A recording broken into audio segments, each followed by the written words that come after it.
Good morning, everyone. I'm Kathy Minahan, and I'm president of NACD New England's Board of Directors.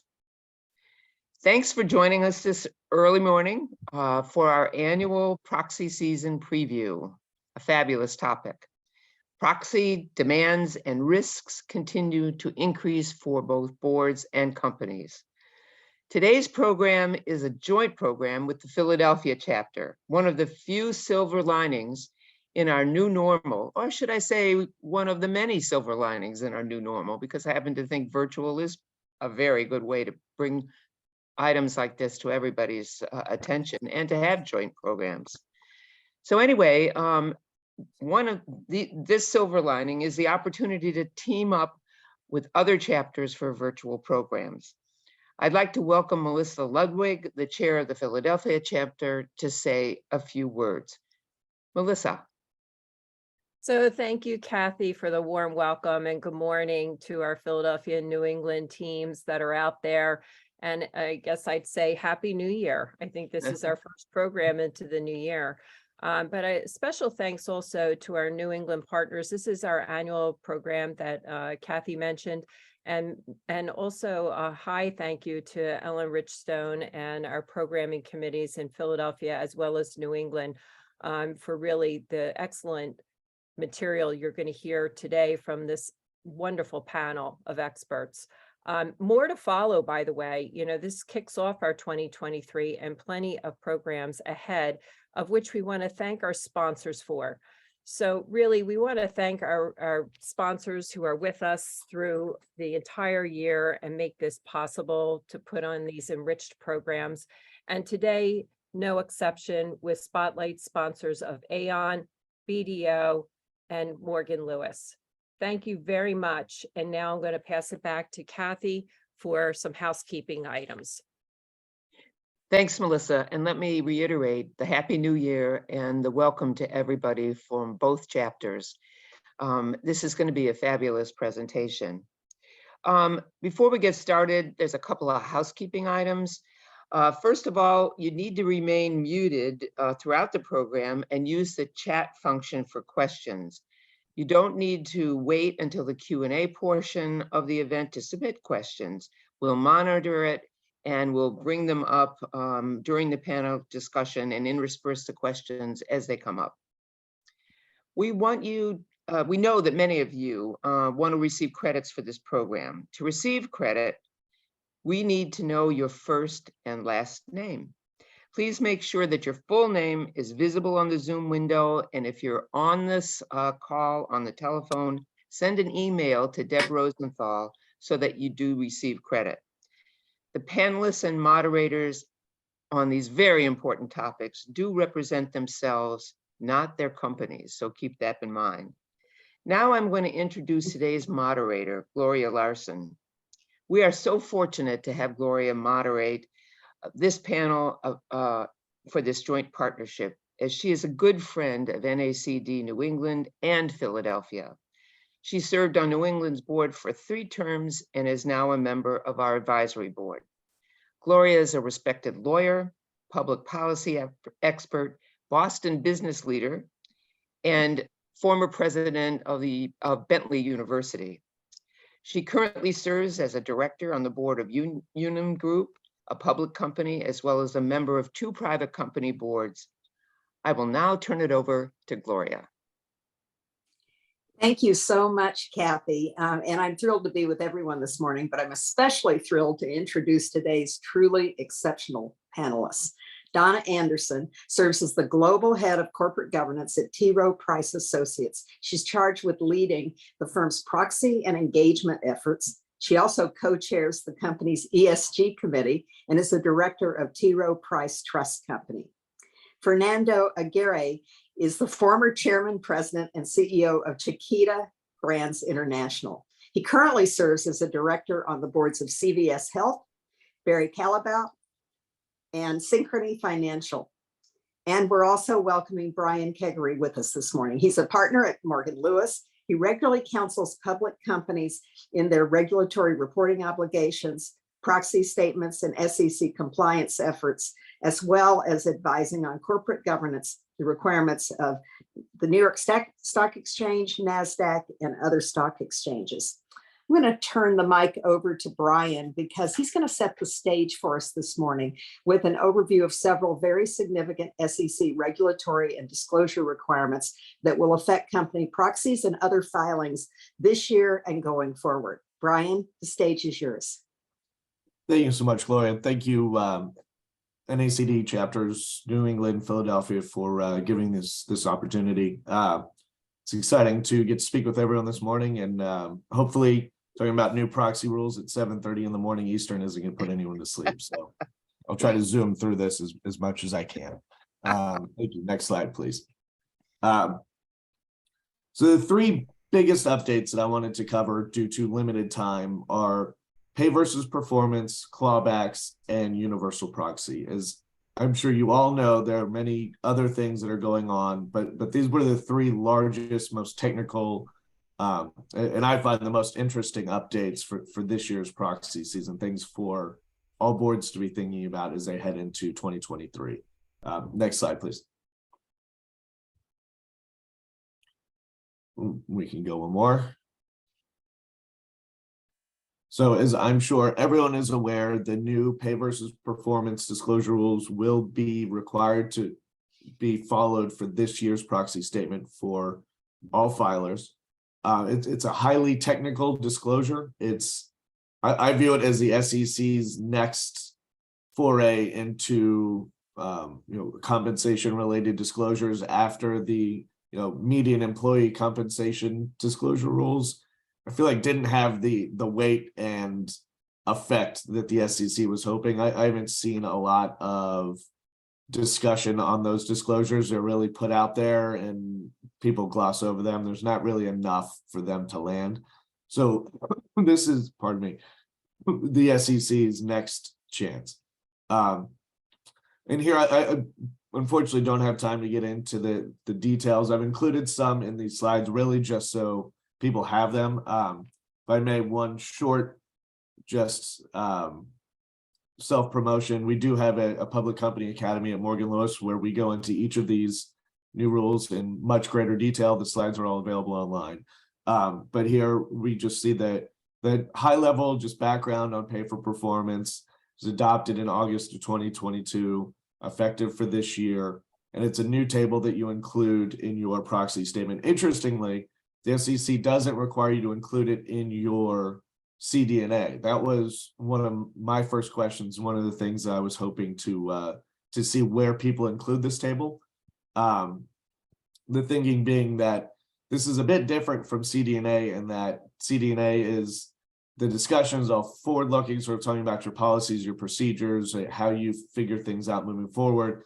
Then your tables towards the back are more backwards looking. So I'd see this more with the tables and not in CD&A, but it'll be interesting to see where these land. It's a new item in Reg SK, which I'm sure everyone loves and is intimately familiar with. And it's for 3 to 5 years, depending on your filing status. You can, next slide, please. Sorry, I'm already taking too much time on each of these. So this is just a quick requirement on what you need to include. It's your table for your executive compensation. This is another table for your NEOs. And again, I don't have time to get into the nuts and bolts, but just for some high level things for the board to be thinking about is speaking with your CFO, with your finance group, making sure they're on top of this. And a lot of my clients are actually using third-party service providers to help them, because it's a very technical table. You're calculating, fair values and a lot of stuff that I, as a simple lawyer, could not begin to tell you how to do. But it is something that a good idea to make sure that your finance folks are on top of. Something maybe your audit committee wants to take a lead on and just make sure it's being addressed. Next slide, please.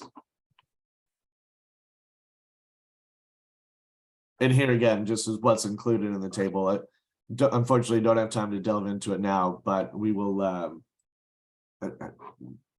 There's certainly stuff out there for you to look at. Next slide, please. So again, here clawbacks are another big thing. Rules aren't effective yet, but certainly something that boards should be aware of and should start thinking about now, either taking a look at your current existing clawback policy to see how it fits with the new rule, or at least starting to speak with your general counsels or your external counsels to think about what changes you want to have in the hopper if and when these rules are made effective. And they are coming. It's been, I think I've been including mentions of potential clawbacks since what, Dodd-Frank, for at least 10 years now. I know we've been thinking about this. So the fact that the rules are actually coming is somewhat exciting. It'll be nice to have them, out from over our heads, but it is certainly something the board should be cognizant of. And your compensation committee, I see the audit committee in some cases doing this because they're intertwined, obviously, your compensation, but it's related to restatements in your financials. So it's something that is sort of a cross committee discipline that I think both committees should be involved in, as well as the whole board at the end of the day. We can skip through to what should companies do now. So slide 13, there you go. Again, start thinking about having either a clawback policy put in if you don't already have one, or looking at your existing and starting to see what you need to do to make it compliant for what the final rules are going to look at. I wouldn't be surprised if some companies start tweaking how they actually make equity grants in the first place to either make sure that they are subject to the clawback or find ways to slide them through. So if a grant is not explicitly tied to financial metric, it doesn't fall under the clawback rules. So it'll be interesting to A, see what companies do for their policies, but B, to see what effect this has on just compensation practices as a whole moving forward. Next slide, please. And again, more things to think about as you are considering your clawback policy. I wish I had time to go into all of these. These are all very interesting, but don't want to go over too much. So if we can go to the next slide. Universal proxy is the last one. And I will be talking a lot about this over the next hour and a half. So I don't want to spend too much time here, but I would be remiss if I didn't include it in the slides. We included some of the rules here in these slides, which again, hopefully we can share with everyone. But just suffice it to say, everyone's talking about universal proxy. Everyone's trying to figure out, that's my 7-minute timer I set for myself. Everyone's trying to figure out how they're going to fit this in and what this is going to do to activist investing, what it's going to do to proxy fights, and how it's really going to affect just annual meetings and investor outreach moving forward. It's a very interesting and exciting change, terrifying to some, I'm sure. And with that, I slightly went over my 7, but thank you, Gloria. Thank you. That was really interesting and helpful, honestly helpful. You're making the recovering lawyer in me want to dig a little deeper. So, but thank you for getting us off to a good start. And now I'm so thrilled to welcome both Brian to the panel and Donna and Fernando as well. What we'd like to discuss over the next hour or so is really the major themes that boards and companies can anticipate this proxy season from investors, from people like Donna, investors, as well as activists, from proxy advisors and others who we all think about as we enter proxy season as having particular perspectives, points of view, but as well as the regulatory impacts from the SEC and other regulators. And we're talking about, some very important different ones that have now, as you just outlined, with the universal proxy. And we're going to see this is a season where we never know exactly. No one has a crystal ball on this panel. We don't know exactly what we're going to get this season, but we're going to talk about some of the things that could be anticipated. And as Brian indicated, this is going to be an instructive proxy season when it comes to the universal proxy, because we don't have a rear view mirror to look into. So I want to start with the universal proxy. I do think it's probably the hottest hot topic of the season. And I think it probably scares more companies and boards, then they find it exciting. But we can ask Fernando about that. The Harvard Law School's Forum on Corporate Governance has called the new rule proxy access on steroids, and says that it is absolutely the most dramatic change in US proxy system in a generation. So Donna, you think a lot about proxy season. You're a major player, as T. Rowe Price is in the proxy season. And so I want to start with you and get your perspective around what this means as you're looking through your lens at T. Rowe Price, and also what you think companies should be thinking about as they go into uncharted territory. Thank you, Gloria. The first thing I'm going to advise is let's just all calm down. I think you're right. There has been a lot of hype and speculation. The investors, our view, and the investors I know, our view is not that much has changed in terms of how decisions will be made. So one question we get a lot, which I think is what you're asking, is what should we change in our proxy, or what should we change in our disclosure in anticipation of this? And I'm going to argue nothing. Now, I will say one small caveat, which is you should always update your board bios, skills matrix, and the board kind of composition disclosure every year. Two specific examples of things that we find, for instance, surprisingly often out of date in those are outdated skills in the skills matrix. Just technologies, for instance, or something that's sort of past its day where that's really important enough to be in that table. And second, surprisingly often, outdated language on DEI. So when it comes to especially board diversity discussion, phrases like board diversity is important to us, but of course qualifications come first, like that argument that there's a trade-off, or we define board diversity as tenure, education, socioeconomic, everything but kind of diversity the way that investors mean it. So just like let's just spruce all that up every year. But with that caveat aside, do you need to change the way you present director data because of universal proxy? I would say no. There's going to be a lot of experimentation. There's going to be some crazy. There's going to be some nuisance candidates. There's going to be some good candidacies. I think over the next 2 years, expect choppy waters. Yes, but long term, this rule doesn't really change the way that serious nominees can get elected. So I just exhaled with your response. Thank you. And Fernando, I want to turn to you. Because of the boards you sit on across different industry sectors, it would be interesting to hear your thoughts about this with knowing you don't have a rearview mirror to look into, with how to respond to this should you need to. And also a little bit about more granular detail from your perspective about how it impacts should you be in the situation of having a proxy contest, how you would think differently about it and prepare for it. Yeah, thank you, Don, and welcome to all who are here. I actually think there are three things that we can do a little different.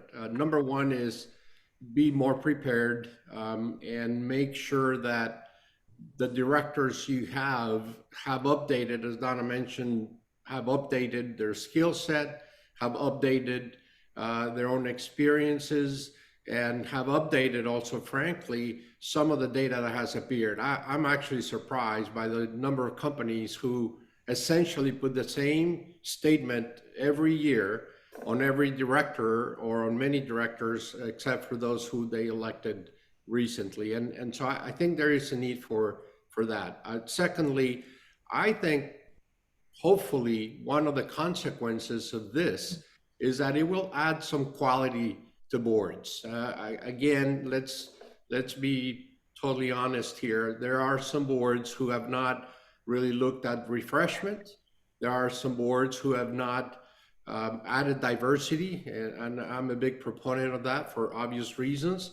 And we continue to see that many of the minorities are underrepresented in general and specifically on the boards of Fortune 500 and even Fortune 1000. So I do believe that this will hopefully help boards focus more on quality of directors. And then last but not least, make sure that as we as we embark on some of these rules, hopefully they're not going to overburden boards.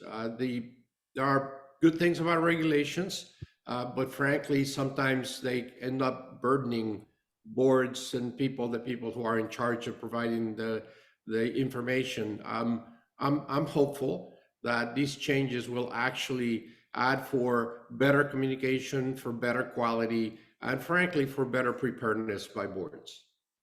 So Fernando, if I could ask you to follow up just a little bit on that point. This also puts a spotlight. You were talking about board refresh. It does put a spotlight on individual directors because of this ability to mix and match, not just for the activists, but in terms of a slate, but in how they're presented by you as the company, the slate that's presented.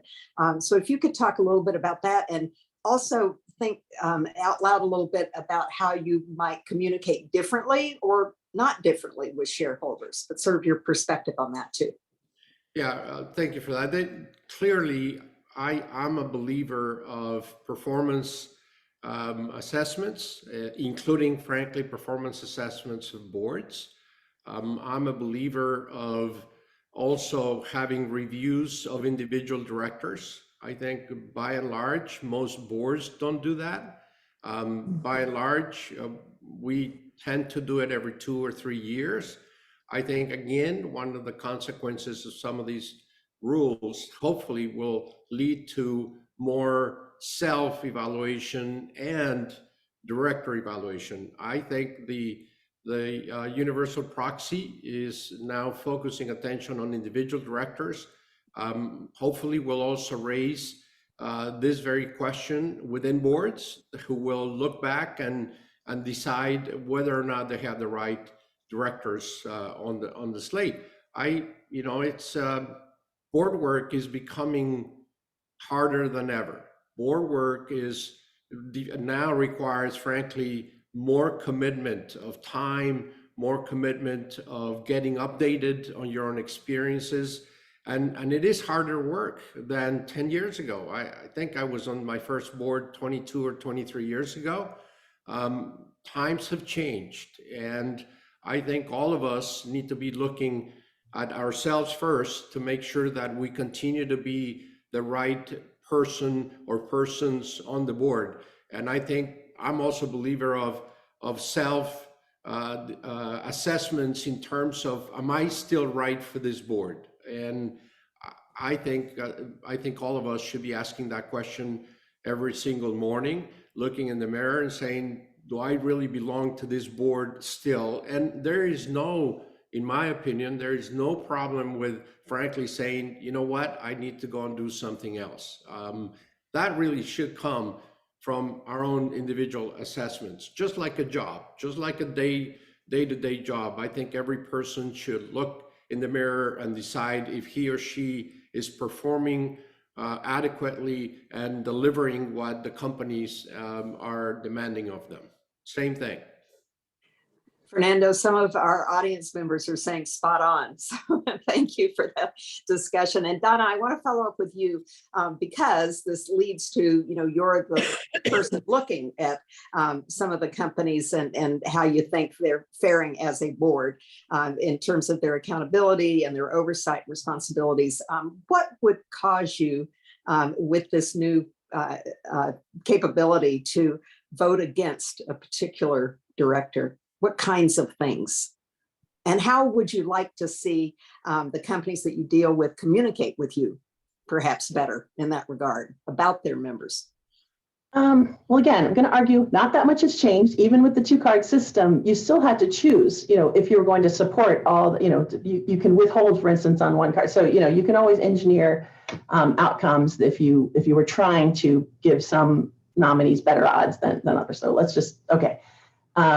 I would say the factors we tend to look at. So first of all, there's 2 decisions to be made. Is change even necessary? And I, again, will posit, we are going to see some campaigns over the next 2 years that are probably more about PR, more about interest, more about a single issue and, the environment, whatever it is. I'm going to exclude those. Like, we're not talking about kind of a real proxy campaign or a campaign that has a chance at reshaping a board. Okay, so within the subset of those, the way it comes down to us is, first of all, we have to be convinced that some change is needed and that the board is not already making it or on a path to make it. And then also that the candidates who have put themselves forward are the right fit. And then if it really comes down to, okay, we've made those two decisions and we're really looking at what do we think would be the ideal board composition going forward. Three factors seem to come up for us a lot. One is industry experience, which is not to say that every member of every board needs the industry, that industry experience. We have just voted our first universal proxy card campaign last month. And it so happened that one of the candidates had both industry experience and investment experience, like a really good cross-section of investor perspective and industry. And that person won overwhelmingly support of the investors. So it's about the mix of industry experience and what degree that is important in that company. Another thing we look at is tenure, but not to say years. Okay, so this is not a bias against long tenured directors, but where we tend to look is, did these directors preside over that horrific, deal that destroyed a lot of capital? Did these directors preside over that great, period of capital allocation where those investments, really paid off? We're looking at, track record, I suppose, is the right way to describe it. And then third, that seems to come up a lot, is if we pick up on a sense that there are factions within a board. Sometimes we might support, sort of a movement or what we think is a movement inside the board, or sometimes there's the boards, like the companies at a pivot point, and there's the pro-change and the anti-change groups. We try to assess whether there are groups of directors that are aligned, and we want to keep those together in our voting. Thank you. That's terrific follow on. Brian, I want to pull you in just for a minute or two. Are you rethinking some of the advice you give your clients? Now we're moving to your clients about their prep beyond just the basic prep and response that you've outlined and you're aware of, but you also are a counselor. Honestly, no, the substance of the advice hasn't changed. Maybe the doom and gloom behind it is a little bit more so, in that we love to suggest, and we try to get our boards to work with us and provide as much information, as helpful information as they can. That's just not always something that ends up coming out on the paper. So now with universal proxy, it's a little bit more of a potential, sort of Damocles dangling over a board member's head. If the proxy isn't as good as it should be, they could lose their seat. They could be voted out. So I find that we're seeing even now more engagement with our clients, that they really want to get this proxy right. They don't want to be one of the first ones to fall under universal proxy. So our advice remains the same. The disclosure rules haven't changed, and the things that investors want to see haven't changed. It's potentially easier to see a negative outcome. So it's a little bit scarier. Additional advice about the proxy. Sounds like good advice. Giving additional advice. Ellen, any good questions emerging from our chat room? I see lots of good commentary. Yeah, there are a few. One is, can you all give examples of companies who have experienced activists since September 1st and used the universal proxy card? The second of which, I'm going to give you three. Are emerging growth companies still excluded? Are they excluded from this? And three, since there are new data and performance tables, are the computations that are going into those audited, and is there a role here that the external auditors need to be used for? Those are the three that I would highlight for you. Okay, so two of those, Brian, the second and third sound like things that you might address, and then we could go back to the first about knowledge about, and you could answer the first one as well, but Donna and Fernando, you may have heard of some activist examples too that have already gone through run the gauntlet. Yeah, so I do the first one as well. I know in December there was a meeting of, pardon me, everyone, I'm sorry, Apartment Investment and Management Company. They were the first universal proxy fight that I'm aware of. And what ended up happening is one of the activists and one of the company's nominees ended up being elected. So it was sort of a perfect first example of universal proxy. ISS, I know, recommended for one of the activists nominees, and it ended up being a very interesting sort of case study. This all public, by the way.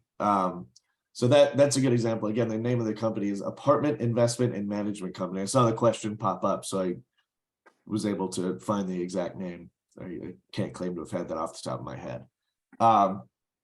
The third question on pay for performance, the table, if it needs to be audited, it will not need to, it's not a part of your audited financials, but that being said, you should have your finance folks comfortable with it. If you are going to be doing an offering, it's very possible that these numbers are circled up and they become a part of either a CFO certificate or some other financial diligence where the investment bank or whomever that you're doing the filing with will want some comfort that the numbers are correct. You may also be able to put it under your comfort letter, but it won't be audited financials under the comfort letter. It will be potentially reviewed or a lower level of comfort than full audit. So this isn't something that clients are having their auditors do for them. It's something you are using an outside independent auditing firm to assist you with, and then your auditors may take a look, but certainly not under their full audit. The second question, I saw that, I wasn't sure, are we talking for universal proxy or are we talking pay for performance? I think pay it for was performance. both. I think, Brian, I think it was both, actually. Okay, so I can say pay for performance is smaller reporting companies are required to also include it. It's just it's a less strict requirement. I think it's 3 years versus 5. I'd have to find the exact rules, but I believe a smaller reporting company for pay for performance is required to not only do you have fewer NEOs because you're a smaller reporting company, or at least you typically will have fewer NEOs unless you had many CEOs over the past year. But you're only required to go back 3 years instead of 5. Thanks, Brian. I'd like to move on now to a focus beyond the universal proxy on the themes that we're likely to see emerging this proxy season in terms of most likely shareholder proposals. We've certainly seen ESG over the last 3 years, the number overall grow significantly. Last year was another banner year with a focus, of course, on environmental climate issues, but social issues, particularly DEI and things like racial equity, audits of race and company became dominant issues. And I'd like to sort of pivot off what were last year's themes and ask Donna, you and Fernando to talk a little bit about forecasting what you're seeing this year. And if you could also throw in what was different in the picture last year, saw a continued decline in comp and governance proposals, but we did see an uptick in things like political lobbying and donations by companies, and that sort of brings the ESG to potentially adding a P to it, ESG plus P. And Donna, I'm wondering, as you think about this season, what is on your mind with respect to most important topics from T. Rowe Price's perspective, as well as what you're thinking others will be engaged in?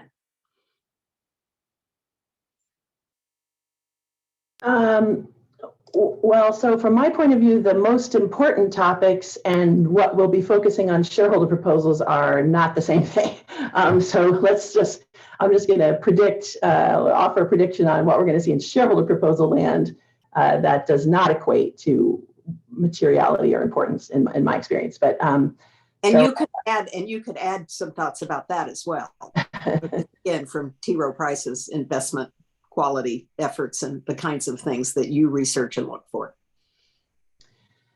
So I feel pretty confident predicting another really big increase in volume in shareholder proposals in this market. I think everyone here would understand, the background factors, why that is. The early returns would indicate we're looking at another banner year. And this past year, like in the S&P 1500 universe, it was already 70% increase in volume over the prior year. So we're talking, really big changes. One thing everyone needs to be, on standby for is the wave of anti-ESG proposals. Those have been trickling in. We're expecting more of a wave this year, and they're morphing into what I would call kind of mainstream topics. They're still targeting companies based on a view that they're woke or whatever the lingo, but they're using vehicles like independent chair proposals and things like that to kind of get that platform, not overtly anti-ESG messaging. So that really complicates everything.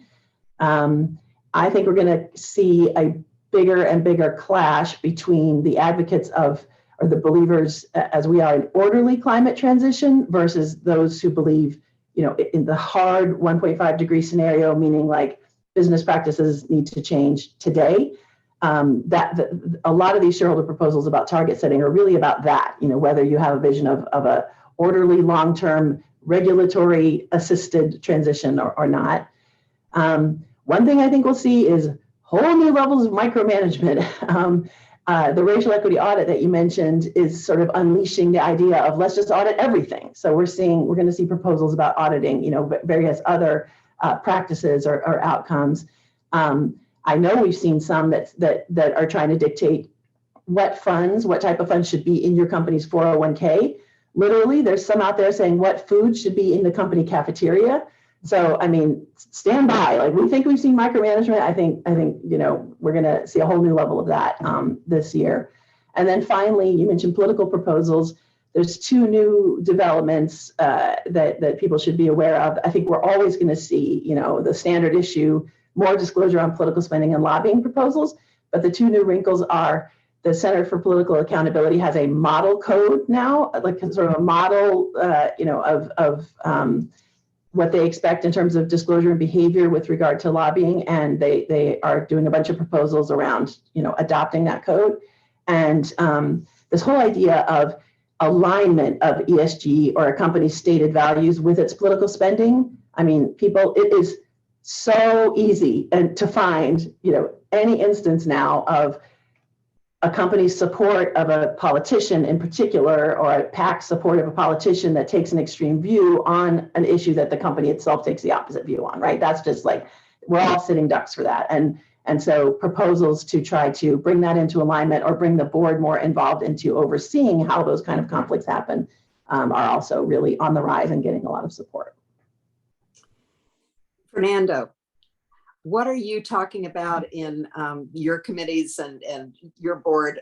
And if you could also sort of focus in on a couple of ESG very specific areas that have been dominant, which is around climate and emissions, and sort of maybe the lack yet of having formal guideposts that you alluded to, Donna. TCFD works for many, but we still don't have the SEC rules, and sort of just give your thoughts generally about what you are forecasting for your own boards and where you're trying to make sure that you're telling the right story.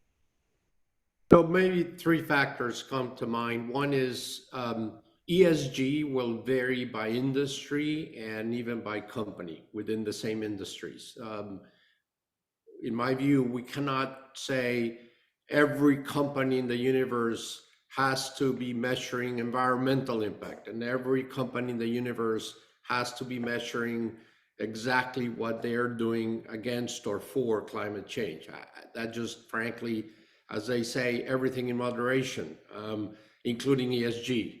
I'm going to start pushing for, even in ESG, we have to make sure we're including what's really impactful for our companies, and not necessarily what everyone out there thinks of climate change or social changes. So that's point number one. Point number two is I believe that there will be more social, more impact and focus on the S, because that really has evolved into DE&I. You've already mentioned it.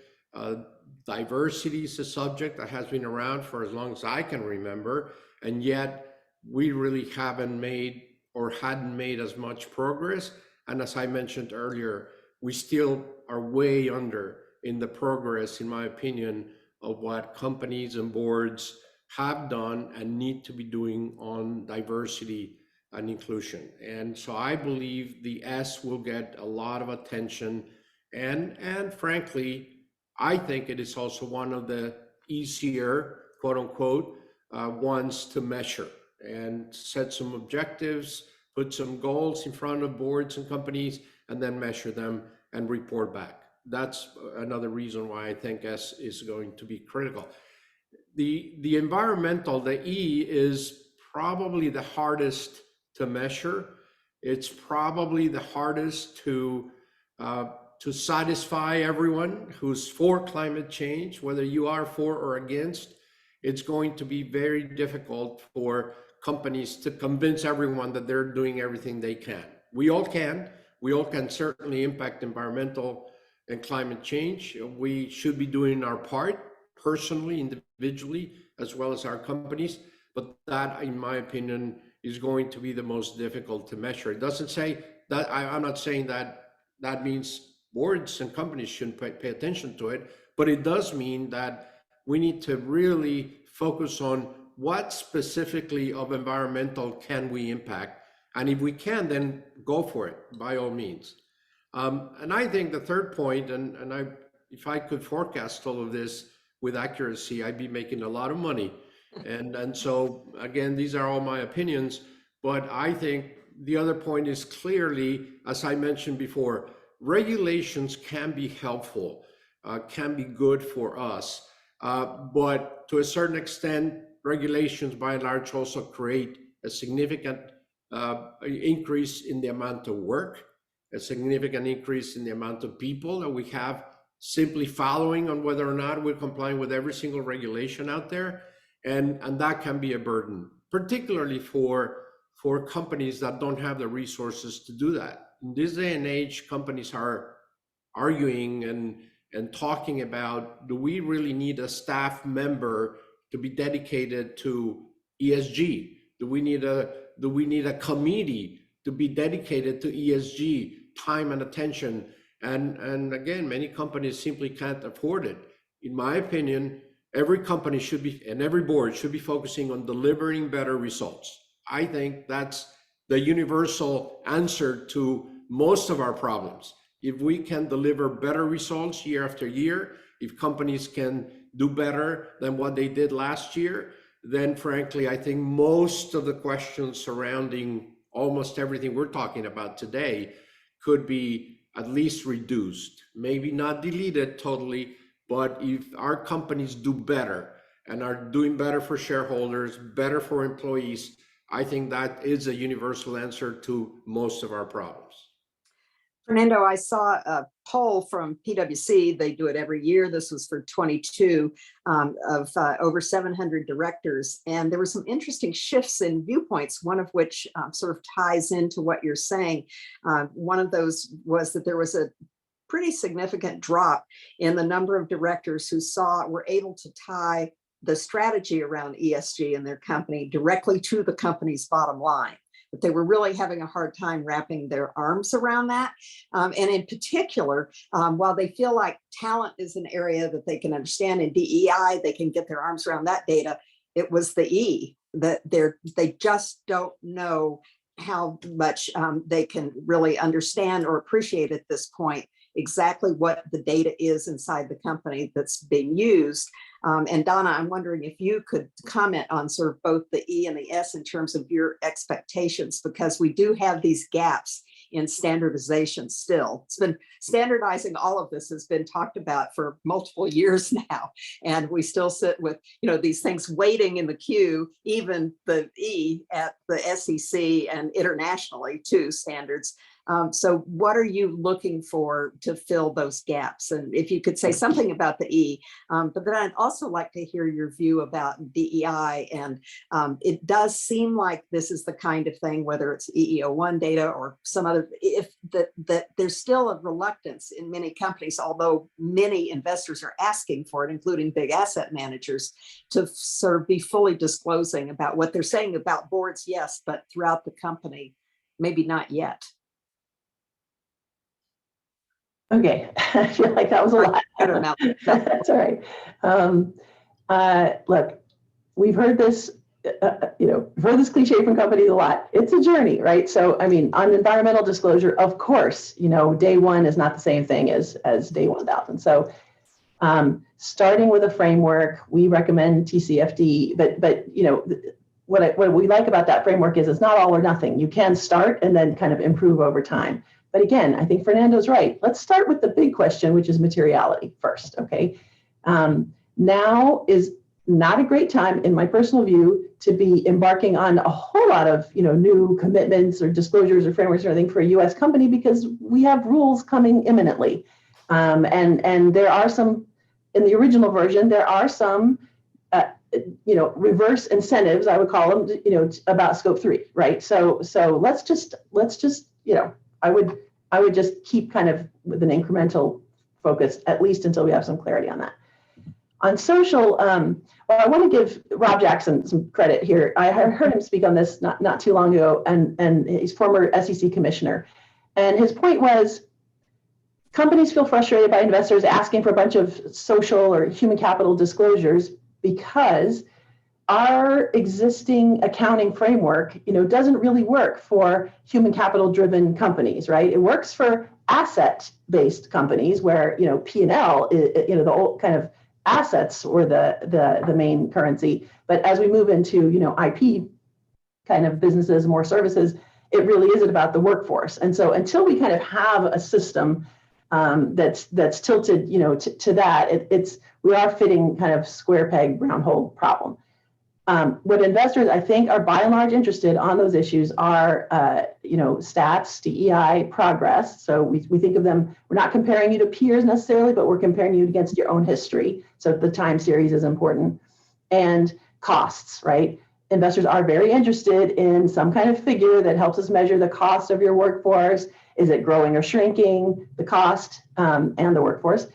Training, investment that you're putting in the people, right? So for people-driven businesses, those are the kind of things we're after. We just don't really have a framework right now to be organized about how we ask for that. So what we're seeing is, I think, a piecemeal approach. You're right. A lot of companies they just finally threw in the towel and they give us EEO1 data. We all recognize the strengths and weaknesses of that. And what a lot of larger companies do is just accompany that disclosure with their own table that puts the jobs into categories that they use and that they think are relevant. And they just sort of try to explain the differences and put them side by side. And are you finding those more bespoke versions helpful, as opposed to the broad-based, okay, we give up, here's our EEO1 data? Well, I mean, like everyone else, I'm going to confess, we use tools and systems and scrapers, right? So we have a data set and standardization helps with that. But I like to think in engagement and we're actually doing investment analysis on a company, we're paying attention more to the second. Yeah, that sounds like a topic for a real discussion and part of shareholder engagement. So Brian, quickly, before we ask Ellen for questions, are you sort of, I just want to throw out, we've been talking about boards forever and diversity, and now it's diversity plus. Obviously, we've moved beyond gender, a good thing. What do you tell clients who are laggards here? I mean, you have everybody in the world from the proxy, everybody has ratcheted up the pain that they're proposing for those who aren't there yet. So I'm sort of wondering what you're saying, and can the SEC sort of put a fine point on this in supplementing what the investor community is saying already in the proxy advisors, as well as NASDAQ and others? I am seeing clients, diversity is something that maybe even 5 years ago is not, you would see very rarely on an agenda for a board meeting. And now I see it on virtually every non-gov meeting and frequently in large board meetings as well. So D&I is something that's absolutely more on the minds of boards than I've seen, before this has happened. So I do think it's something that's moving forward, but unfortunately, I do see it sort of being,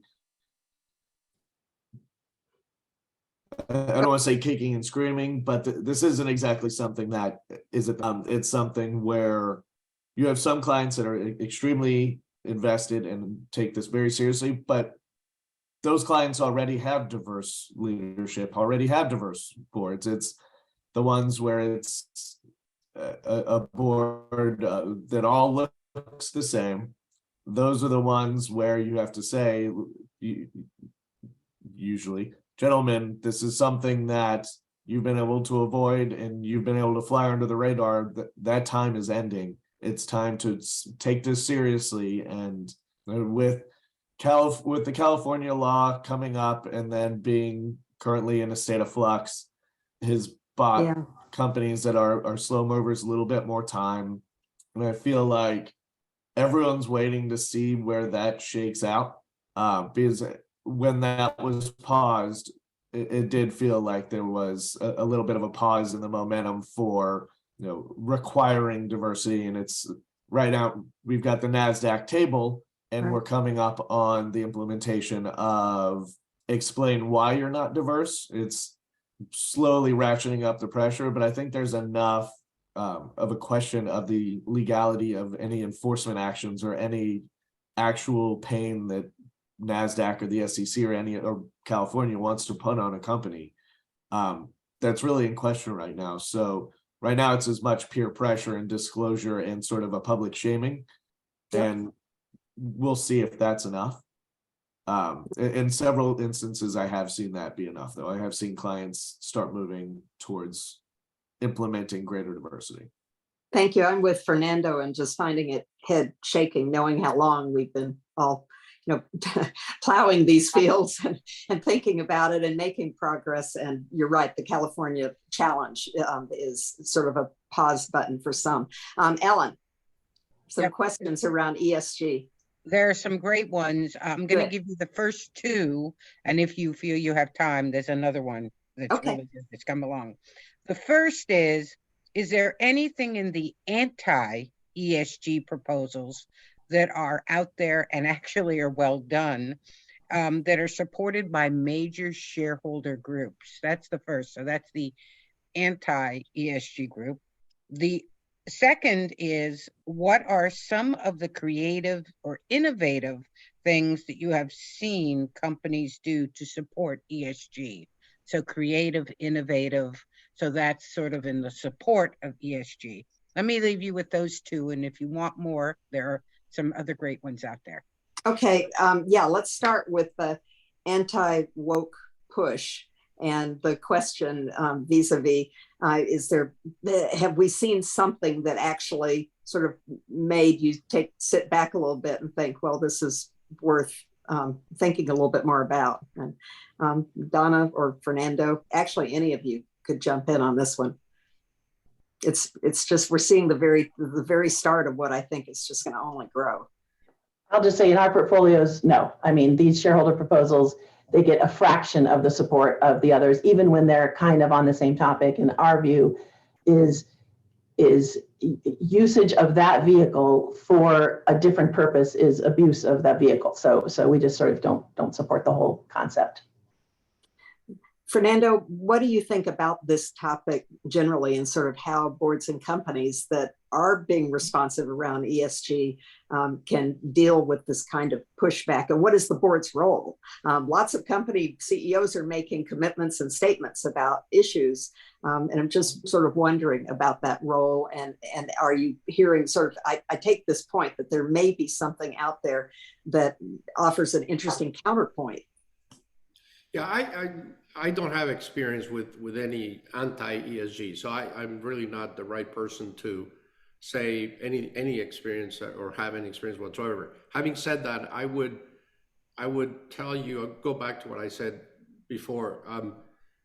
ESG has a lot of valuable aspects that I think all of us as individuals and all of us as boards and companies should have paid attention to before and will have to pay attention to now, because some of those items are the right thing to do. mean, I frankly don't know who could argue with anyone about not having more diversity on a board and not having more diversity on an executive leadership team. I'm sorry to do this, but one of the best experiences I have had in all of my boards is at Synchrony Financial, where we have one of the most diverse boards of any Fortune 500. You can look at it, but as of even 3 months ago, unfortunately, we lost one of our most diverse board members for personal reasons. But we have not only women, we have African Americans, Hispanic, Latinos, that's me, Asian representation. I mean, you look at it, and we're not 16 of us. We were 10 and 11, and as I sort of joke with our friends, I say, you white males are now the minority, and it is a fact. But that was mostly due to Margaret Keane, our first CEO, as Synchrony came out of GE Capital. And Margaret was so committed to diversity and inclusion that she was doing it. She had been doing it for years before at GE. And as she embarked on the Synchrony experience, she decided this is one of the most important values and principles that we want to use in our company, and she did. And boy, you got to look at the ELT, and same thing, ELT at Synchrony, incredibly diverse. Now, are we done? Absolutely no. We have a long way to go. But boy, as I look at all the different boards that I've been involved with and some of the ones that I vote for as an investor, I look around and I say, there isn't enough diversity. So it is the right thing to do. And I'm not also just for diversity of gender or skin color. I'm all for diversity of experiences, diversity of thinking. I'm a Latino. I was born in Mexico. I was in Mexico for 17 years, and then I came to the US, and then I went around the world, and I was brought up with different cultural values. I was brought up with a different education, and my experiences have been very different to a more typical individual who grew up in the US in the Midwest and hasn't been out of the Midwest his or her entire life. We're just different, and I think that's valuable to a board. So it is the right thing to do, in my opinion, and I just don't know how anyone can argue against that particular item. Now, will there be someone who will say this is too much burden? Yes. Is this adding cost? Yes. So moderation, moderation, moderation. Thank you, Fernando. Donna, are you looking to add something to that? Oh, but up to you. I can give some examples on the other question when we're ready for that, examples of innovative approaches. Okay, Fernando, I chair governance for Unum, my public company board, and 7 of our directors are diverse, and out of 11, and it has changed the dynamic so positively. And there's a commitment to ensure that that continues, that you don't lose that as directors leave the board. It's been really company changing, including for the employees who look at the board and see their future. So Donna, let's go to number 2. Yeah, just a couple things came to mind when I saw that question. And for us, they really boil down, and the question is innovative approaches to companies meeting their ESG goals. For us, they boil down to when you actually are building a business around something, around meeting these goals. I think Intuit and some of the fintechs provide good examples. They're building a whole business around reaching small business customers who were sort of underserved in the past. And some of those are women-owned businesses, minority-owned businesses, but not all. It's really about sort of finding the nooks and crannies of folks who are not well served by the kind of traditional financial services and are trying to get their business off the ground. And then another example is we've seen companies across multiple industries set up incubators in their town, and they're looking for diverse talent and support them, financially and with expertise to try to. It's actually sort of a hometown thing, try to kind of build up industry within their or innovation within their communities, but also they have a claim on whatever businesses, they have kind of first dibs on partnering with them if they succeed. Thank you. Those are terrific examples. Brian, before we move on, I want to ask you a question around this sort of anti-woke thing that seems to be growing, and it's hard to imagine it not, given some of the expectations of elected officials at the state level and federal level, as well as investor groups. How are you counseling your clients? I know we got counseled, if I can say it, last summer at our retreat by our New York counsel, that we needed to take a step back about just immediately coming forward, meaning our CEO and the company, with statements about issues as they emerge, rather than taking sort of more of a pause, pushing the pause button to wait and sort of be a little bit more measured, given some of the reputational stuff that comes from that. And I'm just wondering what your thought is, because in some cases where boards and CEOs are involved, it seems to be a very workable approach, as opposed to just things going out on the press releases. Yeah, I mean, I think the anti-ESG movement is one thing that luckily I haven't had, similar with Fernando and Don, I haven't had any real direct experience with. Of course, there's grumblings, and of course, I'm aware of it, but I have not had any serious forays into that very interesting area. From a general best practices situation, when it comes to that, it's really just avoiding saying things in your ESG disclosures that sound good that you have no real intention of following up on, or it's certainly not making commitments that you're not prepared to follow up on. You do see a lot of companies that, at least I've read their disclosures, and I question whether that's something that's actually being aggressively followed, aggressively pursued, or if they should say, we believe diversity is important and we believe we should get better at it, versus we commit to diversity and it's very important to us. And then you look and their C-suite are all straight white men, and you wonder what's the commitment there. So I advise my clients to, and this is, of course, in all SEC filings, but mean what you say and have an ability to back up your statements. Now, you can, of course, ESG is interesting because you can be hopeful, you can be forward-looking, and you can say, we hope to do this and we strive for that. Just being careful with how you word it. And you can say we strive to improve our diversity, equity, and inclusion, and not say, we've already kicked this, we're great, and then you just can't back it up. So be very careful. Thanks. Very good advice. I'd like to move on to two other areas, broad, important areas for boards in their oversight responsibilities in a proxy season and beyond.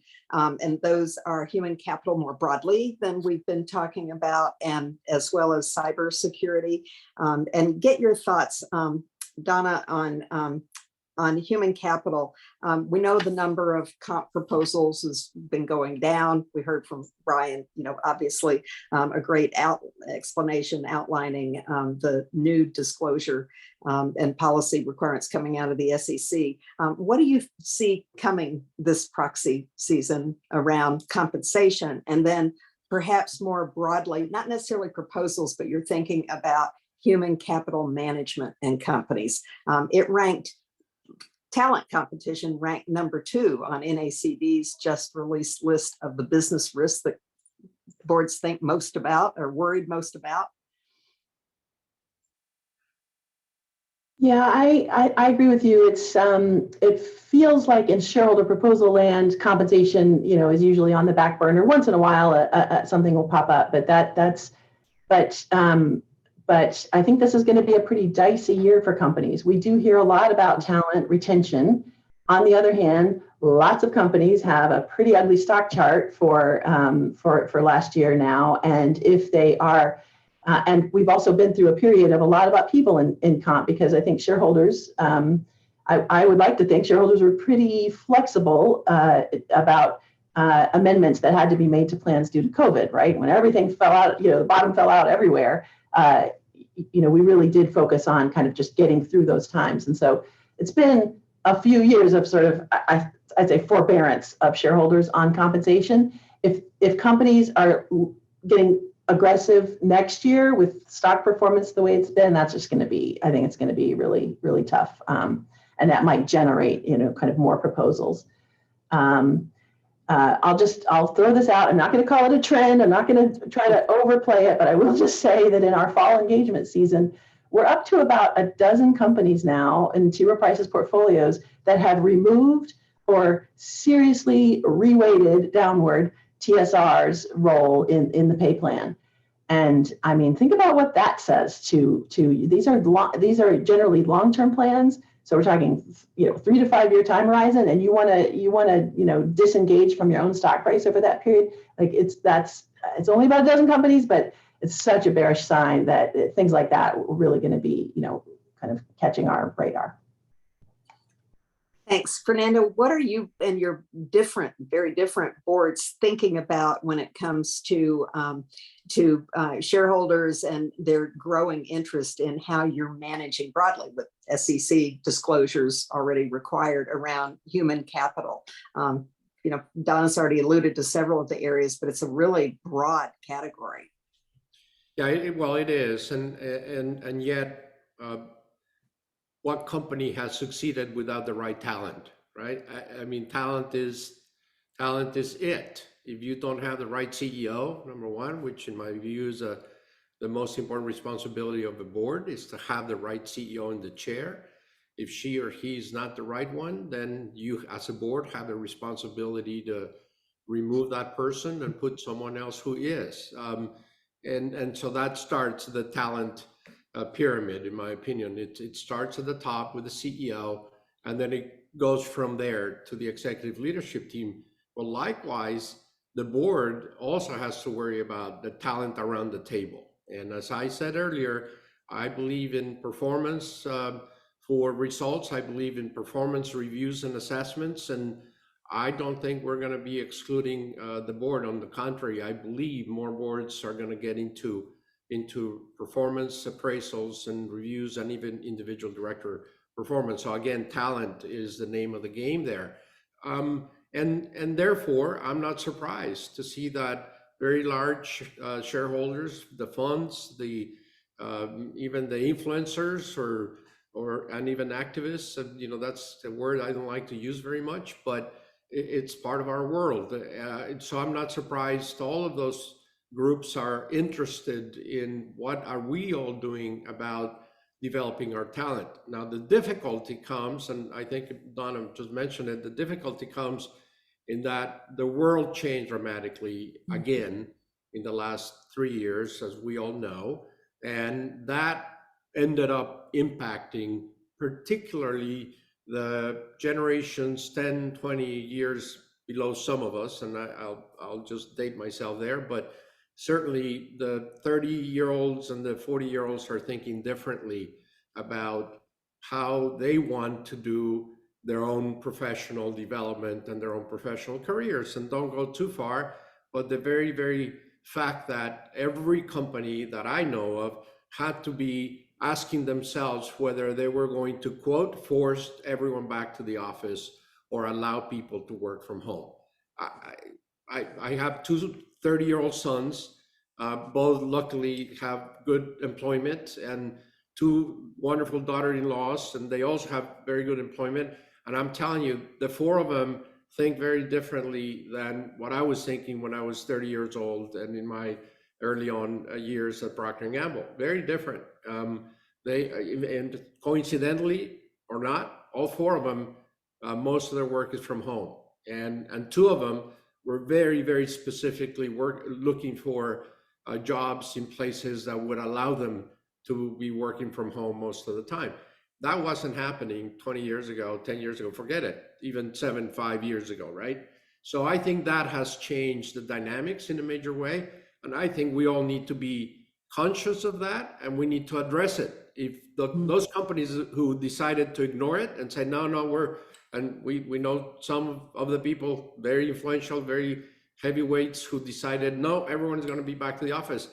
most of them, if not all of them, had to retract that. And most of them had to go back and rethink, what are you really thinking about doing? Because some of us were raised in a different structure and different dynamics, and they don't work anymore. And so that leads me to maybe my conclusion in all of this is we have to be adaptable. We have to be very flexible and adaptable to the current environment, whatever that is. Then we got to be mobile. We got to be able to pivot and move in different directions. And that was not the way that all of us who are my age were acting and behaving 10, 15, 20 years ago. We got to be able to move faster and pivot to the right or to the left, and I don't mean that in the political way, by the way. I simply mean that on a road. You get to a fork in the road, which side are you going to take? And you got to be adaptable and move and even be flexible enough to change again and again and again. Change is the name of the game, I think, today. Well, really well said. And of course, millennials and Gen Zs are now the predominant group of the workplace. So woe be to companies who aren't listening hard to the changing dynamics.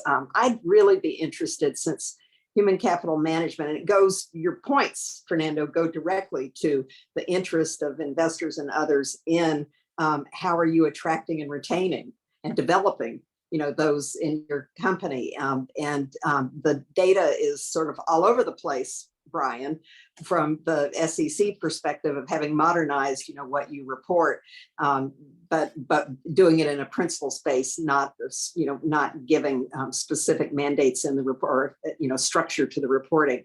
Do you see, Chairman Gensler's been pretty open about wanting to move to more prescriptive efforts around human capital management. What do you see in your crystal ball? Obviously, it's not going to directly impact other than investor interests in it this season, but going forward.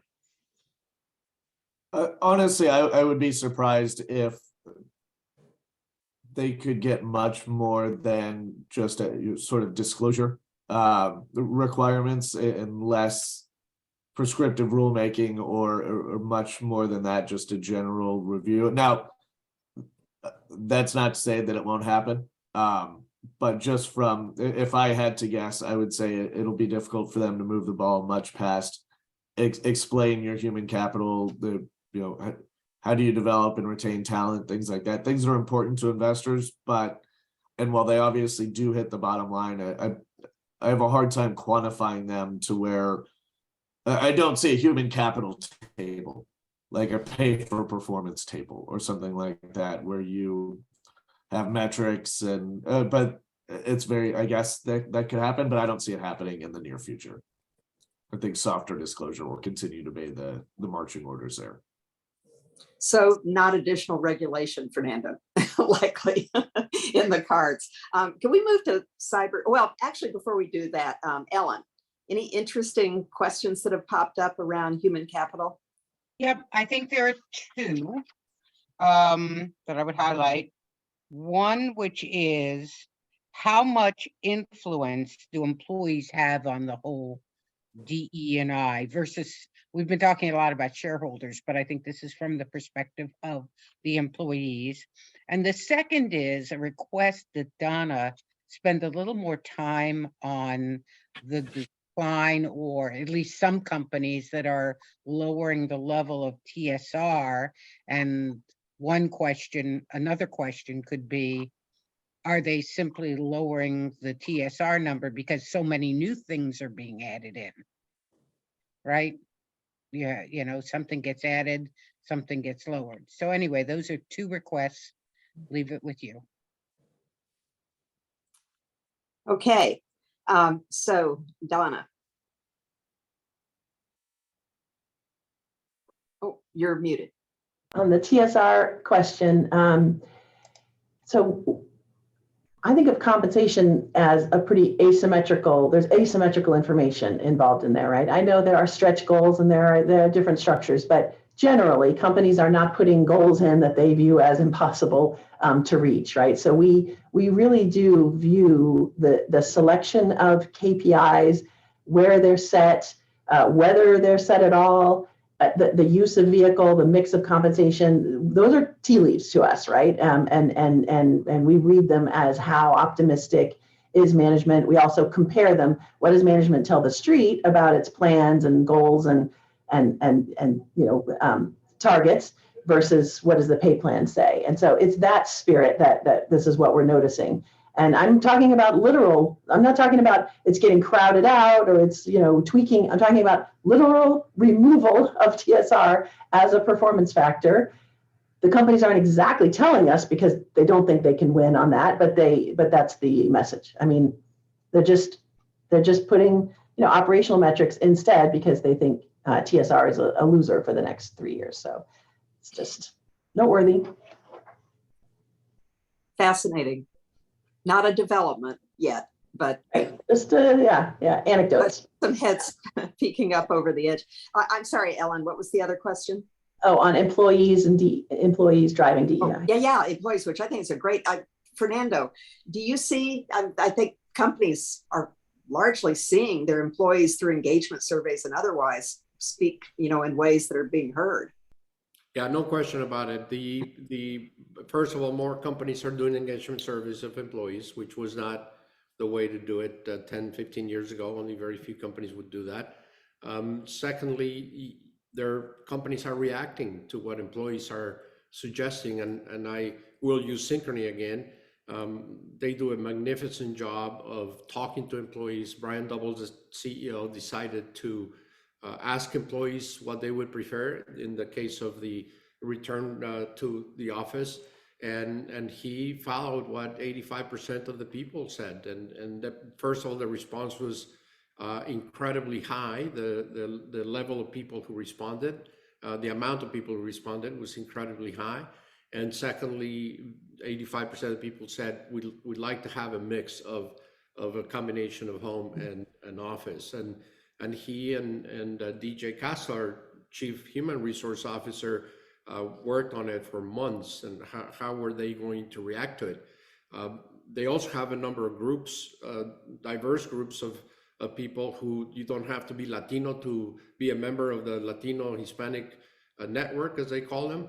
And a number of people are members of particular groups because they want to help those groups. And so and they do a fantastic job of not only, again, trying to understand their needs, trying to understand what they are looking for, but they're also very focused on developing programs for the specific group and segment to make them better employees. And that's one trend that we're seeing now, is that more and more employees are saying, how can I be helped? How can I develop better and faster? And to the degree that companies do that, I think that is actually a very good retaining tool. We're beyond compensation. We're beyond saying, well, I'm going to pay you 10% more than competition. We have to be looking at what are we doing in addition to good compensation to retain those employees, to make them very engaged with their work, and to make sure they understand how they're impacting the results of the company. I think all of those items are items that were part of some companies, and I was lucky enough to be with P&G for 24 years, and they did a magnificent job with that, but not every company used to do that, and now many more companies are doing it. So I think all in all, I think clearly employees have a say, clearly companies are listening, and clearly the world is now in the hands of the young generation. I not hate to admit it, but as a father of two 30-year-olds, I'm looking at them really moving how we, the world, are moving forward, and I think that's a great thing to see. Thank you for that. Just a few thoughts around cybersecurity. Obviously, a top-rated risk for companies and their boards. Ever-changing, evolving, new threats, redefining threats, ransomware.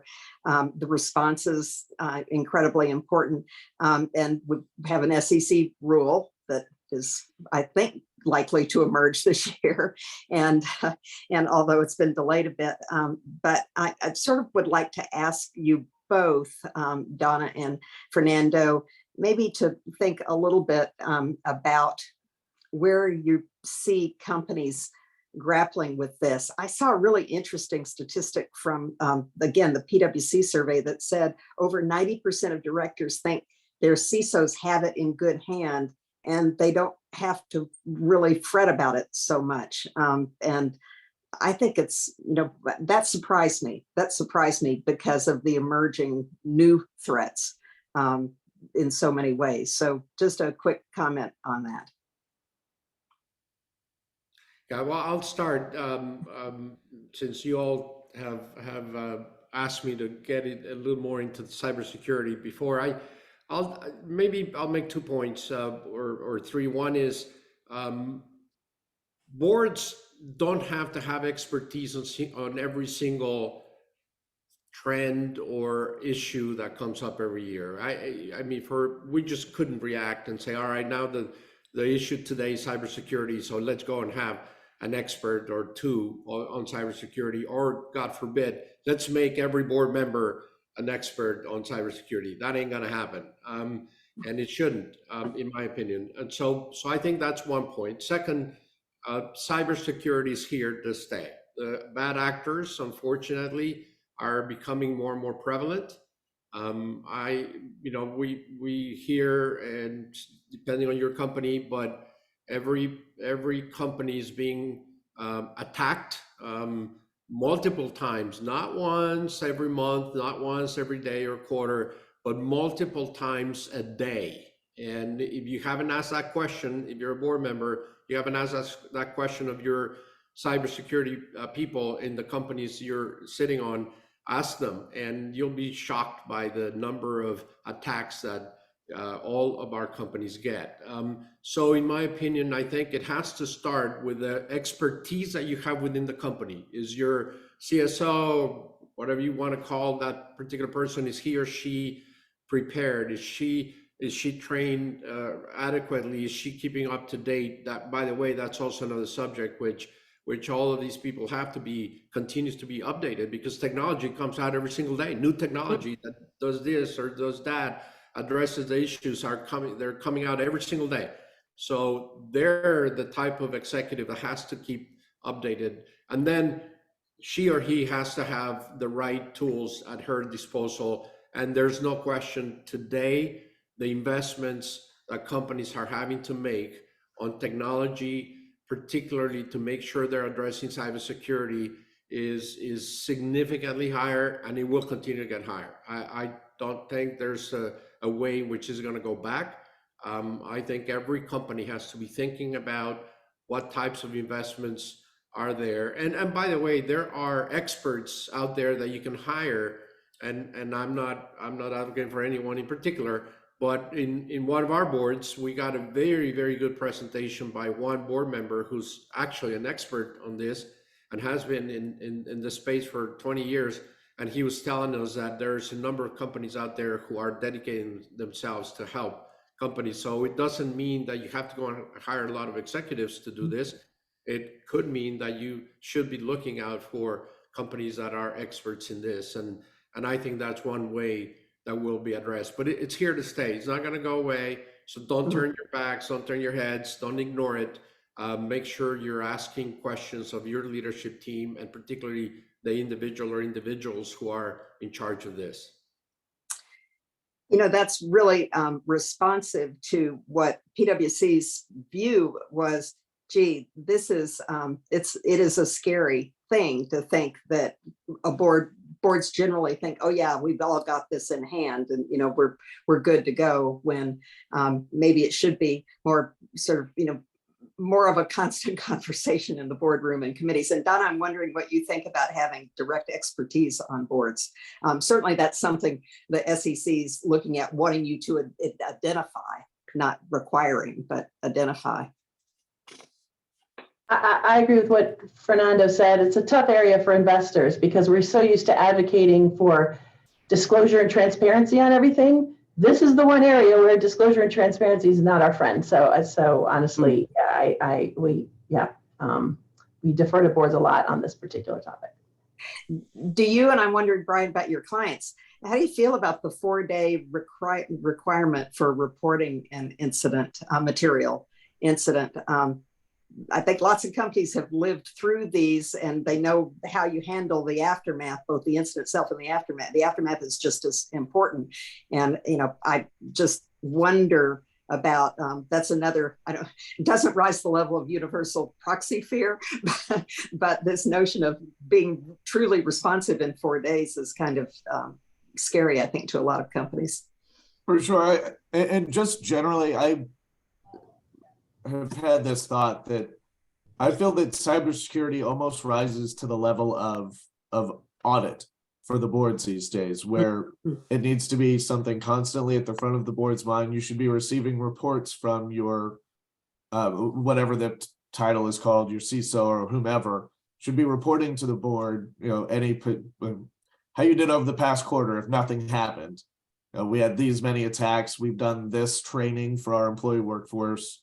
That's the gold standard that I see with my clients that I think are best on top of this, is they're receiving updates like they would on audits. Like, we didn't find anything strange in our audit report. We did this, that, and the other thing. Similar with cybersecurity, you should be hearing from your folks to tell you what they're doing, both for incoming attacks and how they're training, because that's a very large part of this. Is how are you getting your team up to speed to know? Like, are you doing simulated phishing attacks where if someone clicks on the link, it lets you know and it calls out people? Like, I see that. I see reports on, we did that. We sent out 10,000 emails. We received 73 clicks.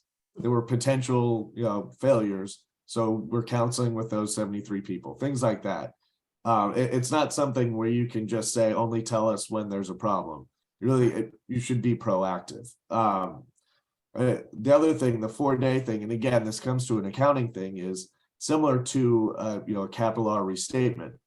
If you hear from your auditors that there's a serious problem, very rarely is it, here's a serious problem, you're going to need to do a full restatement of your financials, and we know everything that's happened and we're completely comfortable with the situation. It's, we've identified that there's a problem, and then you have to figure out what you can say in that 4-day 8K window while still keeping some flexibility, because you don't have your arms around the entire issue yet. I think that's the same thing here, is disclosing what you know, but you're never going to have a full view of the situation in 4 days. So it can be scary, but it's something that, depending on the depth and breadth of the security incident, your investors should know. The longer you wait to disclose, is, I can hear my litigators in my ear. Every day you wait is another day of additional plaintiffs. Yeah.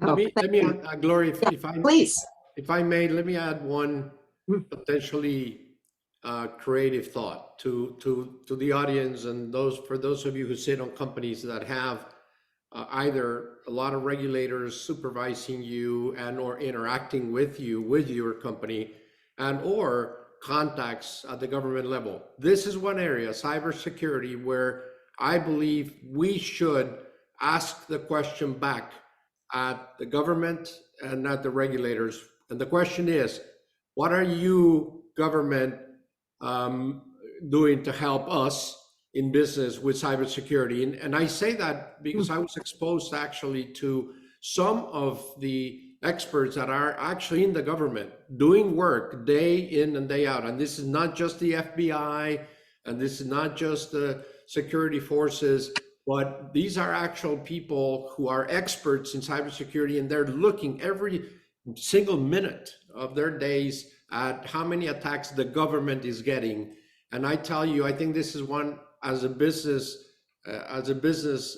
voice, that we need to ask back of the government. What are you doing to help us? Because they can, and they, frankly, they should. They have many more resources than we do, most of which comes from our taxes that we all pay as individuals and as companies. And I think they ought to help us. And so I've asked that question more than once, and of not only our boards and our boards, the staff members who work with our boards, but I've asked some of the regulators with whom I have had the opportunity to have interactions with. And I asked the question, please tell us what you're doing. And if you're not doing much, or if you don't know, could you please go back and suggest to the powers that be, all the way up to the President of the United States, please, Mr. President, help us do something about this, because it can't help us and it can help the government to make sure that both of us are working in tandem. That is one area that I think all of us should be working together on. How do we address it? Wow. I love that concept. I love that idea. Business Roundtable and others should be pressing this agenda, this very agenda. That's terrific.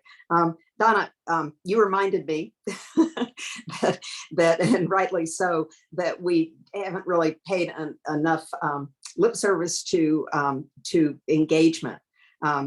You want to say a few things about that? I mean, we were talking a little bit about it with universal proxy, and sort of there's this changing, evolving world of shareholder engagement, and what boards in particular, along with management teams, should be doing.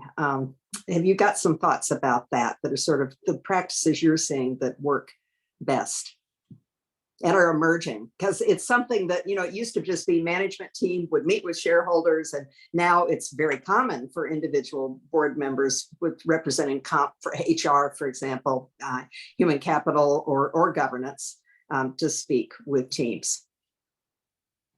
Yeah, I do have one pro tip on engagement that's exactly to that point.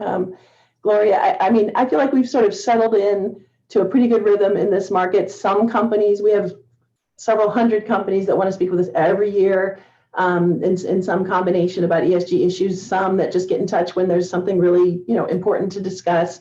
Some just send us an annual update kit and kind of leave it at that and say, if you have any questions, let us know. I appreciate that, if it's a common year. But one thing that's considered a best practice that I just think everyone in our community here should rethink is, as you mentioned, director participation in routine, what I would call routine engagement. Look, if you got, shellacked in your say on pay vote, yes, you should probably send the comp committee chair around to meet with major investors. But the idea of director participation in routine ESG engagement, what we see is the companies think that's an honor, but if you have a director, and if it's Fernando who wants to attend my meetings, great. Okay, like that's not a problem. But if you have a director who's, shall we say, belligerent toward investors, shall we say, not a great listener, or their presence intimidates everyone else on the phone so that no one else in the meeting speaks, and I would suggest maybe we're not doing it right, and we would be much better off actually having a one-on-one meeting with your head of IR, your head of HR, and your general counsel. Like that, I think sometimes director participation in routine ESG engagement is not the unmitigated positive that companies think it is. Thank you. That's really helpful, and I'm glad we got that in. I'm just going to quickly move to just a really brief comment, because we've woven in shareholder activism, from the very beginning. Are any of you seeing something that would be an emerging trend we haven't, not anti-woke? We've discussed sort of the things that are sort of the bleeding edge. And I'm just wondering quickly, is there anything you're seeing? And the reason I ask this is anecdotally, someone mentioned me recently, and I think this was alluded to earlier, that some activists are thinking they can sort of come up with just almost anything as a hook into a proposal on any topic, including some pretty minuscule aspects of company policies. And maybe that's one trend of certain types of activists, so that they can sort of get their feet wet and sort of position themselves. But Donna, I'd sort of look to you. Are you seeing anything that's interesting, or Brian? Well, I'm not sure if you're defining activists. We think of them as kind of your shareholder activists in the traditional sense, economically driven versus social and NGO type activism. So setting those aside, I think what we have is a weird confluence of events this year, which is we did have a terrible market last year. There's a lot of, it's a target-rich environment, as the financial activists would say, right? So just a natural increase in that type of activity, plus an SEC that, in my view, has sort of abdicated its role in being the traffic cop on shareholder proposals. So then a flood of those types of activists as well. So I just think this is a year to kind of buckle up. The activity levels, whether they're well-founded or not, but the activity levels were just racing for much, much higher. Yeah, that's helpful. Brian, anything you'd add to that? No, honestly, no. I would always be happy to listen to Donna tell me what's coming down the pipe. I would listen As to would her. I do agree that with the stock market down and most companies having just a bad year, I wouldn't be surprised to see more forays into activism.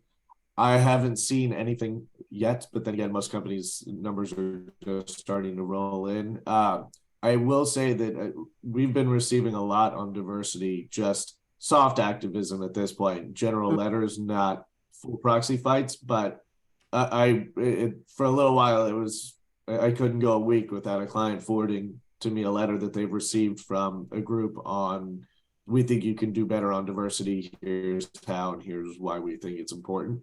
So I do think that will continue to be a trend moving forward. Thank you. Ellen, we're going to move into, I know you've probably got several questions and we can take those now. We've got at least, we've got a good 10 minutes or longer, a little longer before we do a few wrap-up remarks.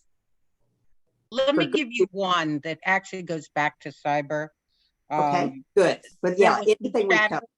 There was a little bit of chatter about use of cyber insurance. Is it useful? Is it not? I know from my boards, it's actually turned out to be very useful, but there's apparently a bit of discussion was going on in the chat. Have you seen cyber insurance be useful? Do you recommend it? Etc. Okay, Fernando, do your boards have cyber insurance and is it helpful? Has it been, because of incidents, helpful? Yeah, so luckily we haven't had any issues in which we have had to use it. I don't know the details of what and how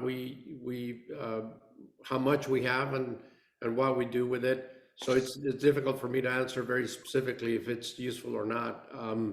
Again, luckily, and knock on wood, we haven't had to deal with anything specific on that. I think like all insurance, I think you all need to be asking the questions and see if it really fits your specific company. And then of course the second question is, what types of payments do you get? What type of coverage? I shouldn't say payments. What type of coverage does that insurance do? But it's an emerging thing, and it's one aspect that I think everyone needs to be asking that very question. Terrific. Brian, any thoughts about it? Honestly, I haven't had any real interaction with cybersecurity insurance. I'm sure I have clients that have it, but none have had either a claim large enough for it to merit board discussion, or they've been lucky enough to avoid having to make a claim yet. Donna, you don't have to offer any comments if you don't have any. Hey, Ellen, now we could just take general questions. We could all along, but I'm looking forward to hearing just, a few other questions while we've still got these incredible people around our virtual table. There was an earlier question that we didn't get. It goes back to the whole ESG, DEI, and so forth, and it had to do with business services versus asset-based companies. And are there different approaches? I mean, how do you recommend that? Because a lot of the conversation is always about, particularly on ESG, is about, really seems to focus on asset-based. So is there any kind of guidance or best practices that might be given to business service type companies? And it may be you want to bring that into the whole human capital management, because that is that people are always the asset, but certainly in business services it's even more so, right? That's a jump ball. Donna, do you want to offer some thoughts? Well, yeah, they might be getting at my point earlier about, our financial system was built for sort of balance sheets with hard assets on them, not our assets walk out the door every day type companies. And so I mean, we are in a phase of experimentation, I think, on just how exactly to measure and disclose that. I mean, one thing I do is I just look for that section in the 10K. It's a requirement now. It's been there 2 years. The first year, let's just face it, nobody did a bang up job, but they're getting better. And so I just go to 10Ks of companies that I think, would likely be good at that, and search for that section. And you see a variety of, first of all, just kind of the quality of disclosure and scope of the disclosure. But I think it's also a really good food for thought in terms of what your company might, what kind of things you might be able to start measuring or disclosing around, again, what investors are interested in, which is sort of the cost of maintaining this workforce, the outlook for, hiring and recruiting and costs related, the training that you're providing, the attrition, the kind of things we can measure. So that's where I would go fishing for ideas. And do you think that works? It's working well enough because there's some really good examples of it, than having the SEC go back and say, no, we're going to more define, what these areas mean with specific metric requirements? Or are you seeing good examples that would provide that perfect table, if you will? No, by and large, the disclosure is not great. And to be clear, it is a requirement, but it's just not great.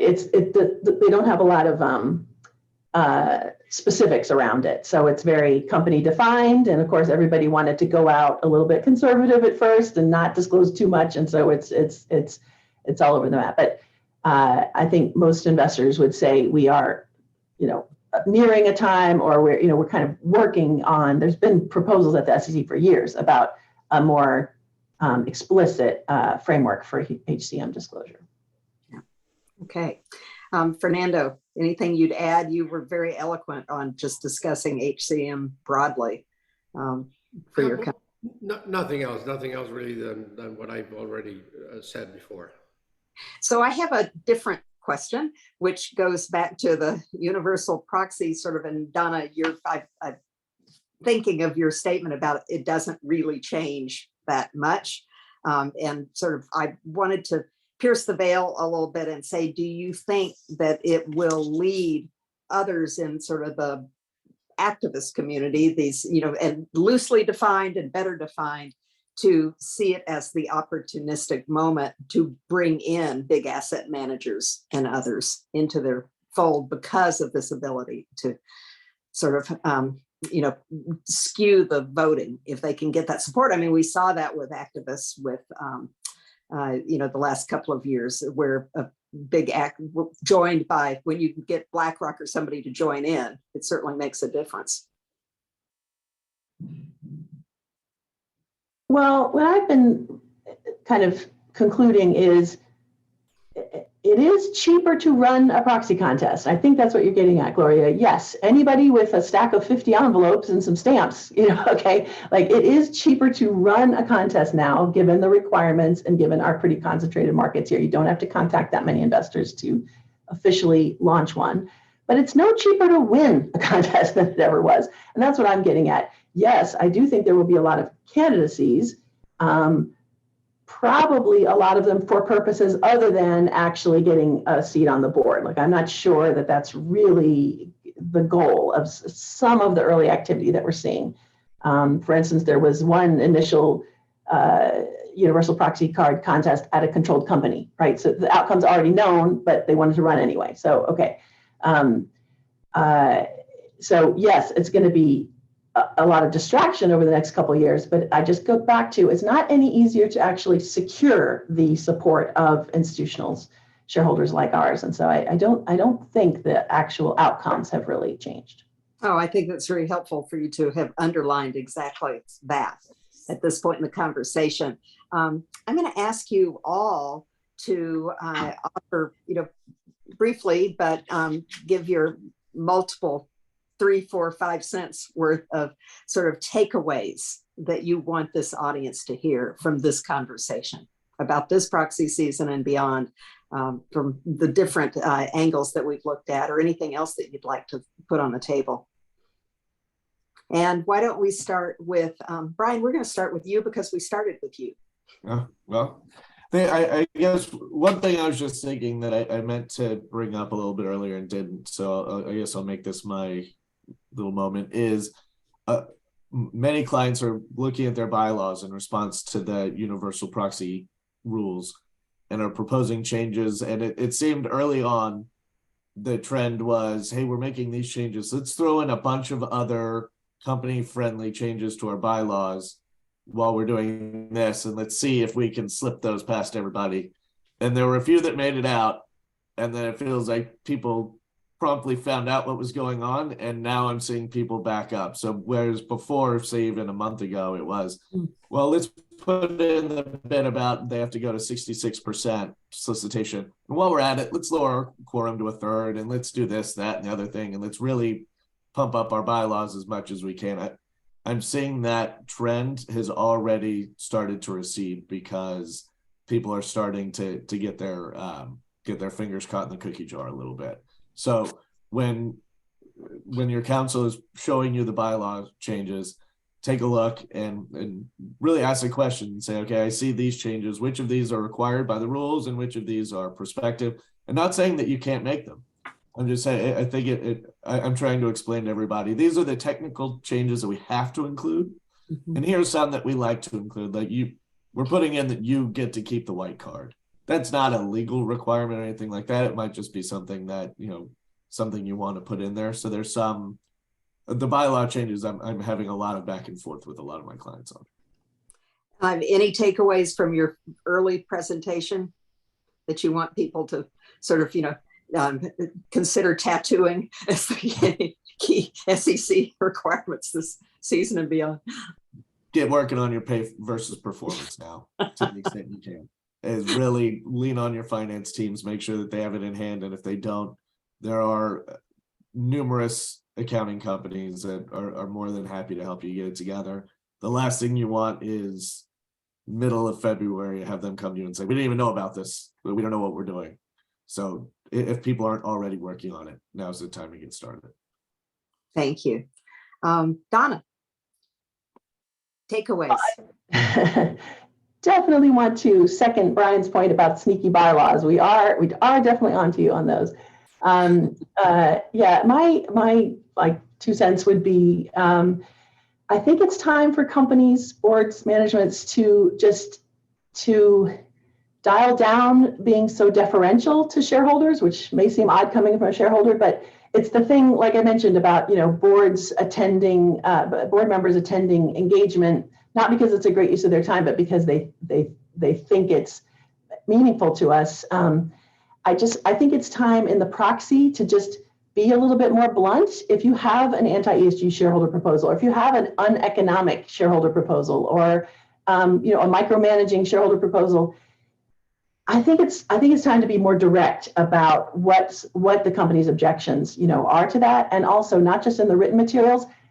Talk to the PMs, talk to the stewardship teams. I think there's sort of a lot of working at cross purposes inside investment managers. And if it's a majorly disruptive resolution, is there harm in, CEOs making a few calls? I honestly think it's time. We've sort of arrived at that. I think Microsoft's recent proxy provides a great example of doing that. Let's be slightly less deferential. If it's really something that's going to harm the business, we need to know. So Donna, what's your advice on, just to add to that, on sort of during the regular course of business, engaging the board with shareholders? I think that still there's this bias in favor of, oh my God, we need to do it because we had the bad outcome, as you said earlier, as opposed to this, just making it part of your routine. And can we broaden it beyond, say, the independent lead director or independent chair, or the comp person when comp's the issue, or governance when it's ESG, say? Wouldn't this apply more broadly? Well, so one of the consequences I think we're seeing this year of the prior years being so open about that, oh, sure, we'll grant shareholders access. Well, guess what? Every shareholder, no matter what size, now wants access to the board. So there's a little bit of, kind of that happening. I guess my suggestion is if you've made it a call that you think that's worth doing, fine. But let's just keep examining, do we have the right representative speaking to shareholders? As I said, I'm always surprised at how many board members are quite hostile to shareholders and their interests. Let's just make sure we have the right people at the table, and also the right cadence and the dynamic, with the rest of the participants. So that's what I mean by you can still decide to do that, but you might not have the chemistry right. No, I think that's an exceptionally good point to underscore. Should not be hostility. That is not the way you're developing a relationship and of a collaborative, greater candor, should be the, and that relationship building should be the goal, not fisticuffs with your shareholders. So thank you. Anything else you'd add? No. Fernando, would love to have your thoughts as we leave. Sure. Let me make just one point on Donna's last point. I was at a panel of Latino directors, and a very large fund representative was there, and we asked him, please tell us what you are expecting of us directors, and his quick answer was, we just want to be heard. We want to make sure you, the board, are actually listening to what we're asking, because we're tired of talking to the one person that we've been talking to for 10 years. We don't know if that person takes the comments back to you. We don't know if you're reacting to it. We don't know if you even discussed it. So please, we want to be heard. Just make sure you confirm that you, the board, have heard. I thought that was a very eye-opening thing. And I'm with Donna, and you got to be careful. But I believe also that boards are going to have to interact with shareholders more and more. And yeah, maybe not to the shareholder that owns one share, but certainly there's many out there that we need to be mindful of. So our boards are talking more and more about how do we do that? How do we listen? How do we react? How do we respond to that? My 3 takeaways. Number one, and hopefully this was loud and clear before, but number one, board work is harder than ever. It requires more commitment, it requires more preparation, and it's not just time and effort. If any of you were looking for a hobby to join a board and just a nice thing to do, looking in, it ain't that way anymore. And we have more responsibilities, we have more liabilities, and there's more work. And as you all hopefully have heard throughout this morning, it's complex. So if you thought this was a hobby, think again, and hopefully you will do something about it. Secondly, and that's part of what to do, be prepared. Be prepared means education like this.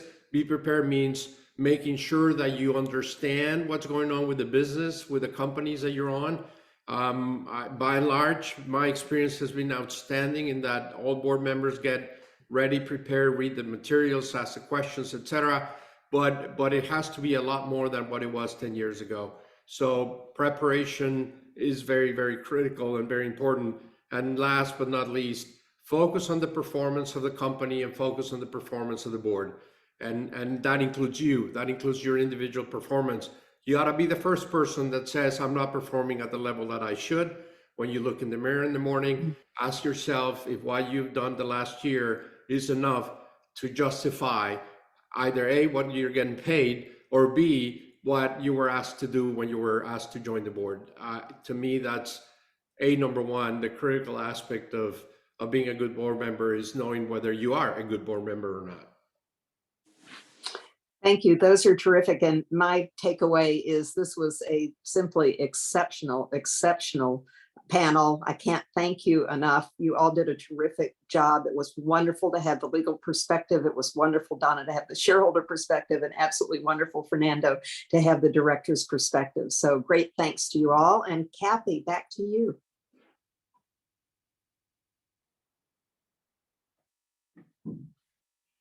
Here, sorry about that.